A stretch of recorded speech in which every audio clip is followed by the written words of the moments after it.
Welcome back student, this is doctor Anubha Sharma और आज हम डिस्कस करने वाले हैं यूनिट 2 के कुछ PYQs जो रिलेटेड हैं part 4, part 5 and part 6 lecture series से। तो चलिए कुछ क्वेश्चन सॉल्व करते हैं जो प्रोबेबली इस तरीके के आपके यूनिट नंबर 2 से आते हैं और आ सकते हैं। चलिए तो स्टार्ट करते हैं हम लोग। सबसे पहला क्वेश्चन देखते हैं, match the list 1 with list 2। ये एक क्वेश्चन आया हुआ है जिसमें कुछ ऑप्शंस यहाँ लिस्ट 1 में दिए हुए हैं जिन्हें हमें लिस्ट 2 के साथ मैच करना है।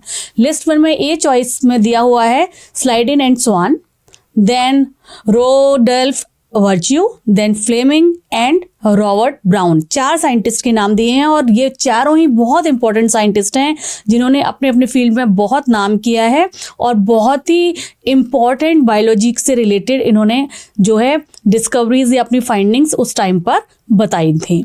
ठीक है, तो हमें ये मालूम है कि स्लाइडिन एंड स्वान ने सेल थ्योरी दी थी। इसके बारे में हमें पता है कि सेल थ्योरी इन्होंने दी थी स्लाइडिन एंड स्वान ने। तो ये यहाँ पर जो चॉइस नंबर 3 है वो ए से रिलेटेड है।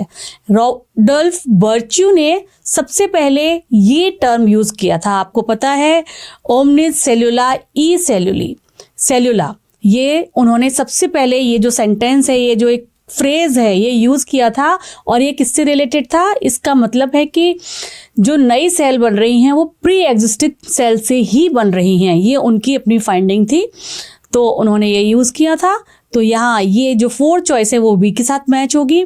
फ्लेमिंग क्रोमेटिन जो टर्म है ये बहुत ही फेमस है and this is very very important. Fleming ने क्रोमेटिन टर्म दिया था, this is for C. And Robert Brown हम जानते हैं कि उन्होंने न्यूक्लियस टर्म दिया था, डी। तो हमारा जो सीक्वेंस बनेगा वो बनेगा CDAB। हम देख लेते हैं।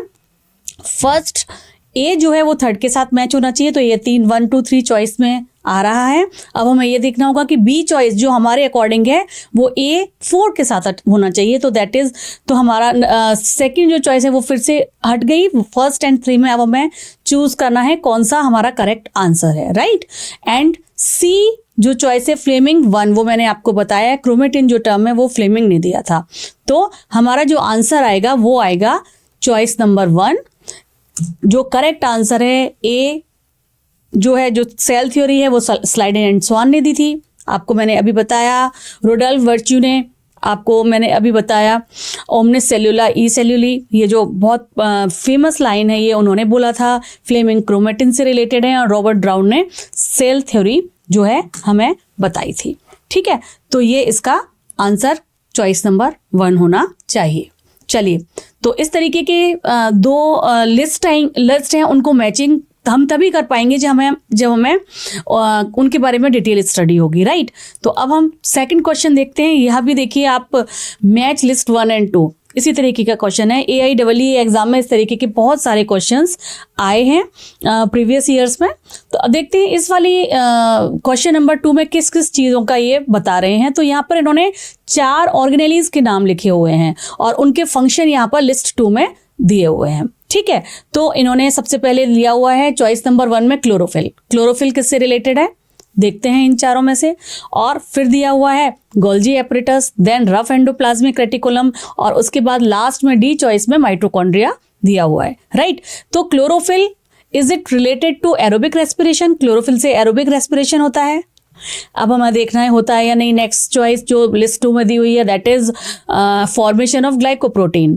3rd choice trapping light energy for photosynthesis. सही है, तो ये क्लोरोफिल किससे रिलेटेड है? फोटोसिंथेसिस से रिलेटेड है। तो हम यहाँ पर लगा सकते हैं कि जो ए चॉइस है उसका आंसर जो है वो एग्जैक्ट आंसर है trapping light energy for photosynthesis. ठीक है, अब गोल्जी एपरेटस का क्या काम होता है? गोल्जी एपरेटस क्या करता है? गोल्जी एपरेटस ग्लाइकोप्रोटीन्स, लिपिड्स, इनका क्या करता है? फाइनल मॉडिफिकेशंस करता है और उसको यूज़ कैसे किया जाएगा उस काम में गोल्जी एपरेटस का बहुत ज़्यादा इंपॉर्टेंट रोल होता है। रफ एंडोप्लाज्मिक रेटिकुलम है, इसका क्या काम है? रफ एंडोप्लाज्मिक रेटिकुलम जो है वो रफ एंडोप्लाज्मिक रेटिकुलम, ये आपको पता है एंडोप्लाज्मिक रेटिकुलम 2 तरीके की है, एक है स्मूथ एंडोप्लाज्मिक रेटिकुलम और एक है रफ एंडोप्लाज्मिक रेटिकुलम। रफ वो है जैसे लाइक ये स्ट्रक्चर है जिसके ऊपर राइबोसोम्स प्रेजेंट होते हैं, और राइबोसोम्स का क्या काम होता है? राइबोसोम्स का काम होता है प्रोटीन सिंथेसिस करना। तो सी चॉइस है, उसका आंसर हमारा आ जाएगा चॉइस नंबर 4। सी चॉइस का ये चॉइस नंबर 4 आ जाएगा। तो यहाँ मैं सी लिख सकती हूँ ये। और माइटोकॉन्ड्रिया डी चॉइस है। माइटोकॉन्ड्रिया आपको पता है, माइटोकॉन्ड्रिया को क्या कहते हैं?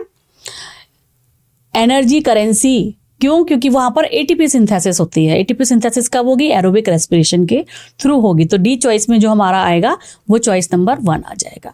ठीक है। और Golgi apparatus, formation of glycolipids, glycoprotein, इसके लिए यूज होती है। तो हमारा सीक्वेंस बना DBAC। ठीक है, ये DBAC हमारा सीक्वेंस बना। तो वो हम यहाँ पर देखते हैं कि किस चॉइस में DBAC आ रहा है, उस चॉइस को हम लगा देंगे। चलिए, तो ए चॉइस में 3 या तो 4 होगा या 3 होगा, है ना? इन दोनों में ए चॉइस में 3 आ रहा है। देन बी चॉइस में बी सेकंड इन दोनों में आ रहा है, यानी कि अगेन 3 और 4 में कंफ्यूजन है। अगर हमें तीसरे का भी फंक्शन एग्जैक्टली पता होगा, यानी कि ये जो रफ एंडोप्लाज्मिक रेटिकुलम लिखा हुआ है और हमें पता है रफ और smooth endoplasmic reticulum, rough is responsible for protein synthesis. तो हमें यहाँ पता चल गया चॉइस नंबर 3 में C is related to choice number 4 and then mitochondria is related to aerobic respiration, first choice. तो हमारा यहाँ पर आंसर आएगा choice number 3। So this is the correct option in your question number 2। I hope आप इस चीज को correlate कर पा रहे हैं। चलिए, अब हम देखते हैं question number 3। Yes, question number 3 हमारा क्या है? यस, अगेन यहाँ पर match of the following columns हैं। ये देखिए कितने सारे क्वेश्चंस डिफरेंट PYQs में, डिफरेंट ईयर्स में मैच ऑफ द फॉलोइंग में आ रहे हैं। यानी कि आपको चारों चॉइसेस के फंक्शन या उसका स्ट्रक्चर या अगर साइंटिस्ट का नाम है तो उन्होंने क्या इंपॉर्टेंट इंफॉर्मेशन दी थी, क्या इंपॉर्टेंट डिस्कवरी की थी, क्या इंपॉर्टेंट बात बताई थी, वो पता होनी ही चाहिए। तभी आप इस तरीके के क्वेश्चंस को सॉल्व कर पाएंगे। यहाँ पर ये जो क्वेश्चन है match of the following question number 3, it is related to the shape of different kind of bacteria. ठीक है, इसमें कैटेगरी 1 में डिफरेंट काइंड ऑफ बैक्टीरिया के टर्म्स दिए हुए हैं, जैसे कि कोकाई, स्पाइरलम, वाइब्रियो, बैसिलस, और यहाँ पर शेप दी हुई है दूसरे कॉलम में कि ए चॉइस में स्पाइरल है, बी चॉइस में स्फेरिकल है, C choice rod shape and D choice is comma shape. अगर हमें NCERT की बुक भी याद है कि उस पर्टिकुलर बैक्टीरिया की जो डिफरेंट शेप दी हुई है, सारी की सारी चॉइसेस वहां पर दी हुई हैं। अगर आपको याद होगा तो आप इस क्वेश्चन को अच्छे से सॉल्व कर पाएंगे। कोकाई आपको पता है स्फेरिकल या बॉल लाइक स्ट्रक्चर जो होता है वो कोकाई का होता है, इस तरीके का। ठीक है, तो जो हमारा फर्स्ट है वहां पर जो आंसर आएगा वो आएगा बी। ये बी से रिलेटेड है। ठीक है, स्फेरिकल है। स्पाइरलम स्पाइरल की तरीके से होगा तो a choice. Vibrio comma shape होगा इस तरीके का, सॉरी यहाँ मैं गलत बना रही हूँ, इस तरीके का जो स्ट्रक्चर होगा कॉमा शेप, ये वाइब्रियो का होता है। ये यहाँ मैंने गलत बना दिया, सॉरी, मैं इसको हटा देती हूँ, जस्ट अ सेकेंड। यस, तो जो वाइब्रियो है वो आएगा डी चॉइस के साथ।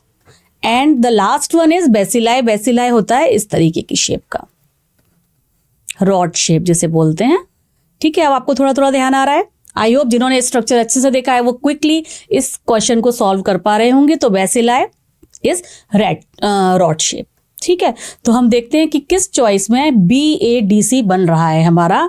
फर्स्ट बी, यहां पर भी ए है, यहां पर भी है, 2 और 3 में फिर कंफ्यूजन हो रहा है। अब हमें देखना है 3 में यहां पर डी है एंड देन 4 यहां पर सी है। तो हमारा जो चॉइस नंबर 3 है ये जो है हमारा करेक्ट ऑप्शन है for this particular question number 3। Right, question number 3 में third choice is the correct one. चलिए अगला क्वेश्चन हम लोग देख लेते हैं। Match list 1 and list 2। Again यहां पर मैचिंग हो रही है। सो यहाँ पर डिफरेंट काइंड ऑफ यूनिट 2 में जो ऑर्गेनेलीज हैं उनसे रिलेटेड ही है। ये भी यहाँ पे देखिए डिफरेंट काइंड ऑफ स्ट्रक्चर बताए हुए हैं डिफरेंट ऑर्गेनेलीज के, या उसके पार्ट का नाम दिया हुआ है और उसका फंक्शन यहाँ पर दिया हुआ है ना, या उस वो स्ट्रक्चर एक्चुअली कैसा होता है वो यहाँ पर लिस्ट नंबर 2 में दिया हुआ है।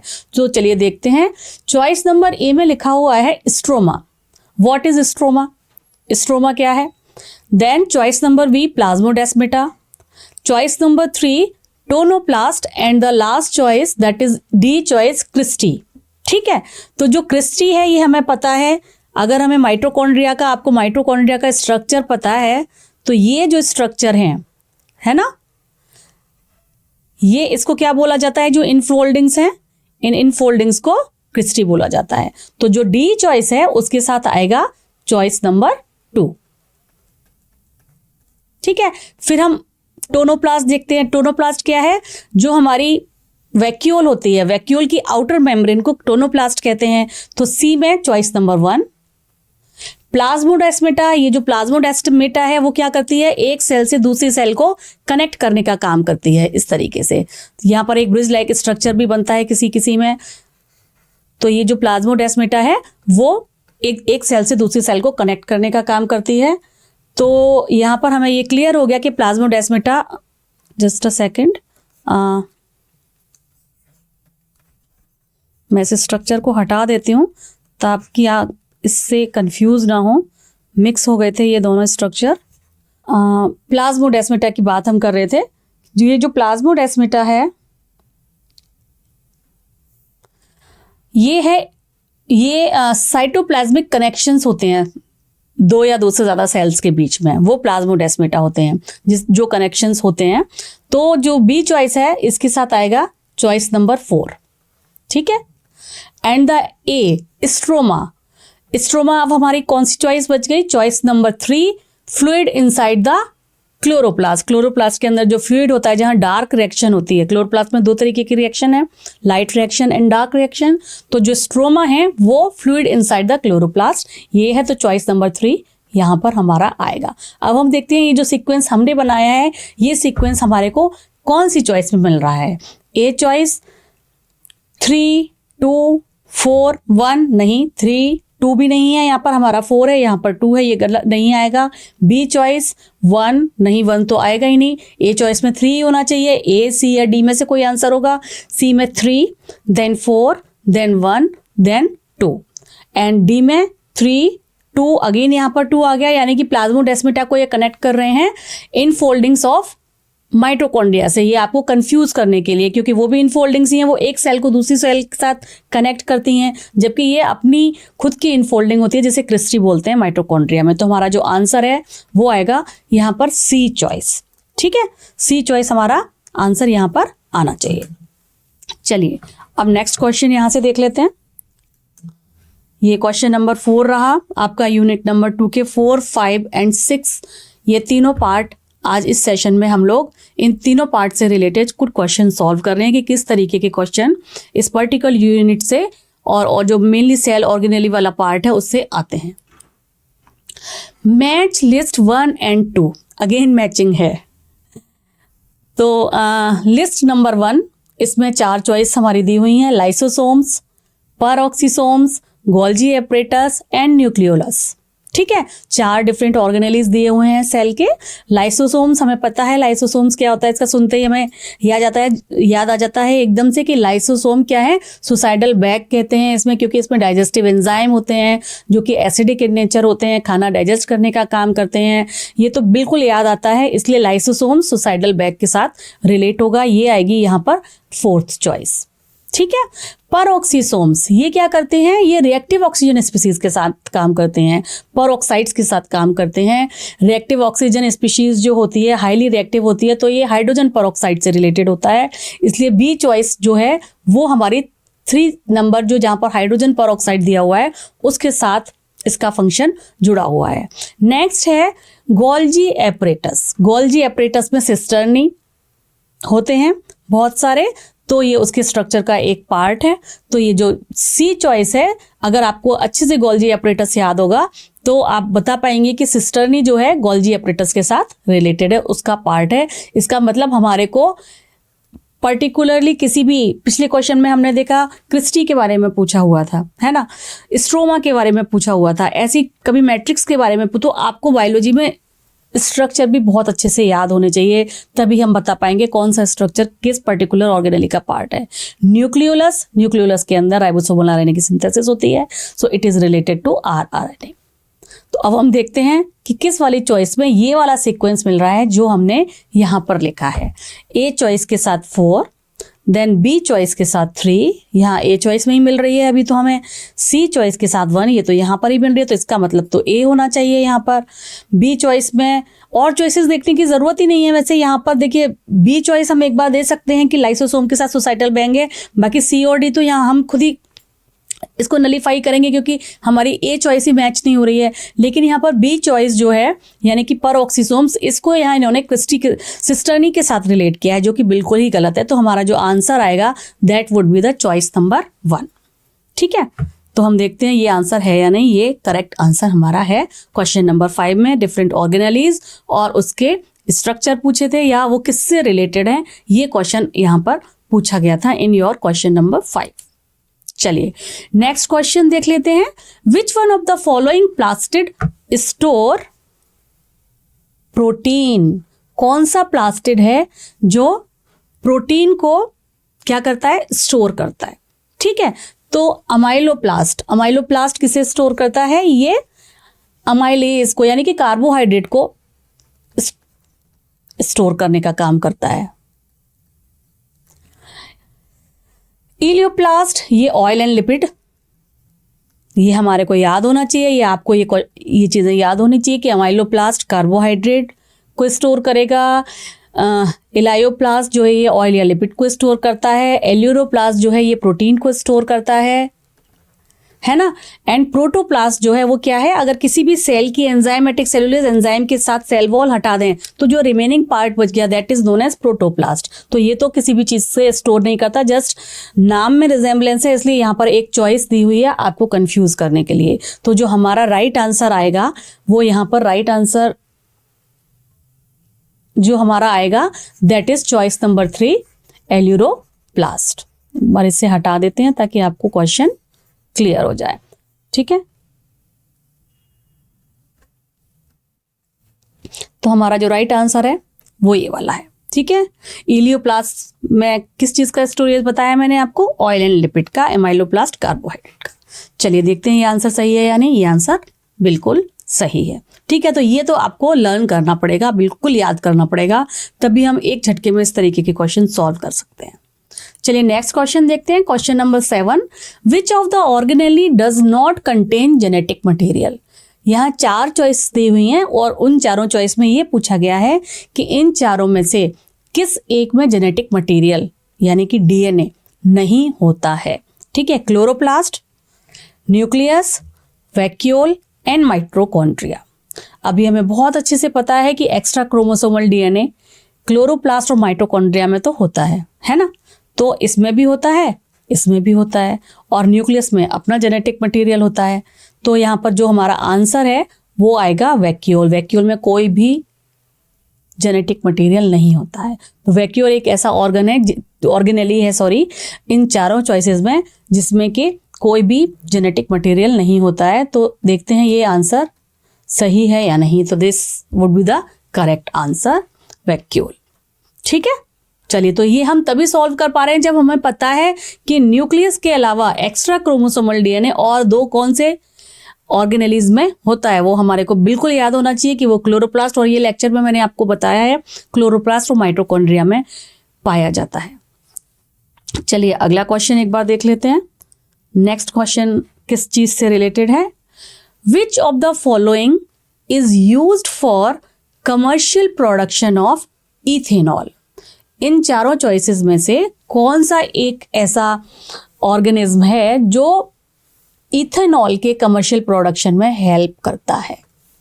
ये बिल्कुल लाइन टू लाइन आपका क्वेश्चन एनसीईआरटी से रिलेटेड है और आपको पता भी है कि सैकेरोमाइसिस सर्विसी ये जो है ईस्ट, ये कमर्शियल प्रोडक्शन ऑफ इथेनॉल में हेल्प करती है। ठीक है, जबकि बाकी 3 एस्परजिलस नाइगर नहीं, पेनिसिलियम नोटेटम फंगाई है, एसिटोबैक्टर एसिटी ये भी नहीं है। इसका आंसर चॉइस नंबर 1 है। ये बिल्कुल आपका एनसीईआरटी में है और ये कई जगह डिस्कशन हुआ है। और जब हमने फर्मेंटेशन पढ़ा है उस टाइम पर भी इसको लेकर हम चले हैं कि फर्मेंटेशन कैसे होता है और सैक्रोमाइसिस किस किस चीज़ों के प्रोडक्शन के लिए, पेनिसिलिन किस चीज़ के प्रोडक्शन के लिए उससे एंटीबायोटिक बनती है ना। तो ये चीज़ें हमें लेक्चर के टाइम में हमने डिस्कस की हुई हैं, तो हमें इससे पता चलता है कि चॉइस नंबर ए जो है सैक्रोमाइसिस वो इसका आंसर होगा। राइट, अब हम नेक्स्ट क्वेश्चन देख लेते हैं एक बार। Question number 9, arrange the following steps. ओ अच्छा, तो ये क्वेश्चन रिलेटेड हो गया हमारे जो मेटाबॉलिक पाथवे हैं ग्लाइकोलिसिस से रिलेटेड। अब क्वेश्चंस आपके पास आ रहे हैं, ठीक है।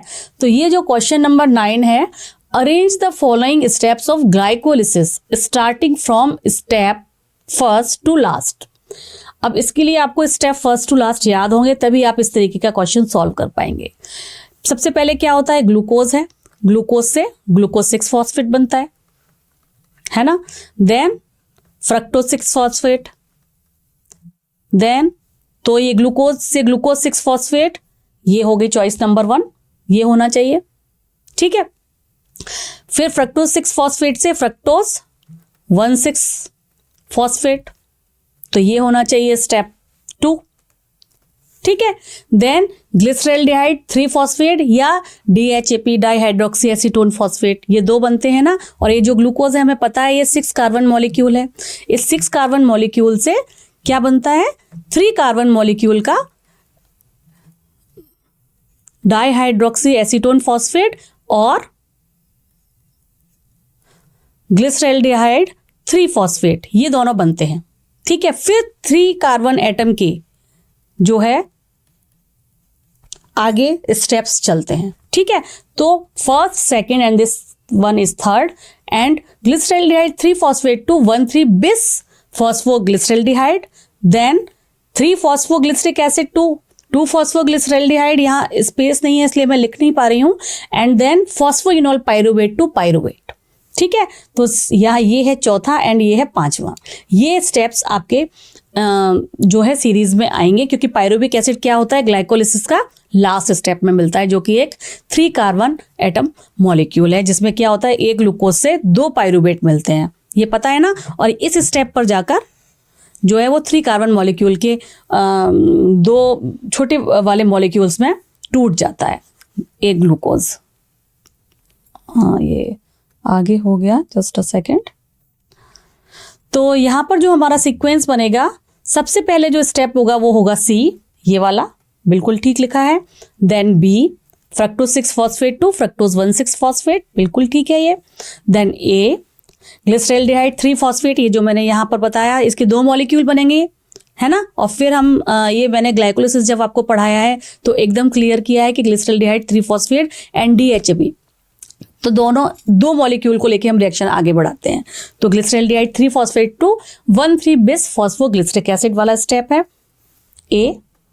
Then D, 3 phosphoglyceric acid to 2 phosphoglyceric acid, and then PEP और फॉस्फोइनोल पाइरुवेट टू पाइरुवेट, ये आपका स्टेप बनता है। तो जो चॉइस नंबर 3 है वो हमारा करेक्ट आंसर होगा। अगर आपको ग्लाइकोलिसिस के सारे स्टेप्स याद हैं, यहाँ आपको इस लेवल पर उनके स्ट्रक्चर याद करने की कोई ज़रूरत नहीं है, लेकिन किस चीज़ के बाद, जैसे कि मैंने यहाँ आपको बताया है, ग्लूकोज के बाद glucose 6 phosphate, fructose 6 phosphate, fructose 1,6 phosphate, biphosphate, sorry, क्योंकि 2 अलग अलग कार्बन उस पर लगा हुआ है। ये सारे स्टेप्स अगर आपको क्लियर होंगे और नंबर बाय नंबर याद होंगे, तो आप इस तरीके के क्वेश्चन को सॉल्व कर सकते हैं। और इस तरीके के क्वेश्चंस आना बहुत ही कॉमन है, जो glycolysis, TCA cycle, citric acid cycle और ETC, इन सभी से रिलेटेड जो पाथवे हैं उनसे रिलेटेड किसी भी स्टेप पर क्वेश्चन आपसे पूछा जा सकता है। अब देखते हैं question number 10, which one of the following is used in the conversion of pyruvate, जो अभी हमारा लास्ट प्रोडक्ट था ग्लाइकोलिसिस का, पिछला जो हमने अभी क्वेश्चन सॉल्व किया है उसका ये पूछ रहे हैं कि इनमें से कौन सा स्टेप होता है जिसमें पाइरुवेट कन्वर्ट होता है एसिटाइल कोएंजाइम A में। अभी जो हमारा लास्ट स्टेप था ये हमें पता है, ग्लूकोज से लेके जितने भी स्टेप थे ये 6 कार्बन मॉलिक्यूल था, बहुत सारे स्टेप्स लेके हमारा पाइरुवेट बना, है ना, पाइरुवेट बना। और ये जो पायरूवेट है ये 3 कार्बन मॉलिक्यूल है।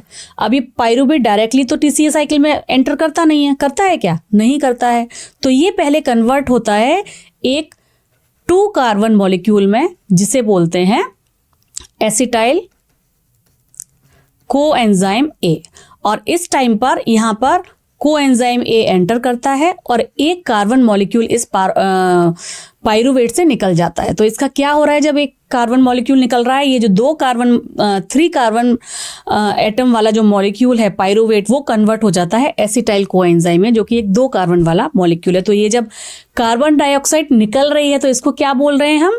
डी कार्बोक्सिलेशन, है ना। ये देखो, ये कार्बन डाइऑक्साइड निकल रही है, ये जब निकल जाती है और NADH भी यहाँ पर यूज होता है, NADH से NADPH और H बनते हैं और कोएंजाइम यहाँ पर एसिटाइल के साथ लग जाता है।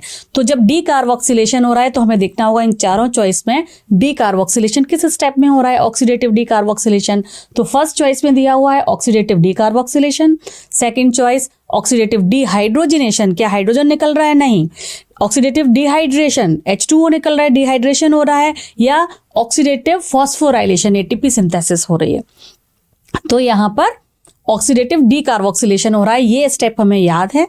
यहाँ एक कार्बन एटम निकलता है, तभी ये जो 3 कार्बन वाला है वो 2 कार्बन में कन्वर्ट होता है और ये acetyl coenzyme A citric acid में कन्वर्ट होता है। एंड देन सिट्रिक एसिड तो क्या कहते हैं, different kind of molecule, malic acid, formic acid, और उसके बाद ऑक्जेलो एसिटिक एसिड जो कि 4 कार्बन का होता है, इसमें कन्वर्ट होता है। और ये 4 कार्बन और 2 कार्बन मिलके अगेन 6 कार्बन का सिट्रिक एसिड बना लेते हैं, जिसे क्रेब्स साइकिल बोलते हैं। इसका पूरा डिटेल हमने क्रेब्स साइकिल का या टीसीए साइकिल का, सिट्रिक एसिड साइकिल का थ्योरी के टाइम पे जब लेक्चर पढ़ रहे थे आपने बहुत अच्छे से पढ़ा था।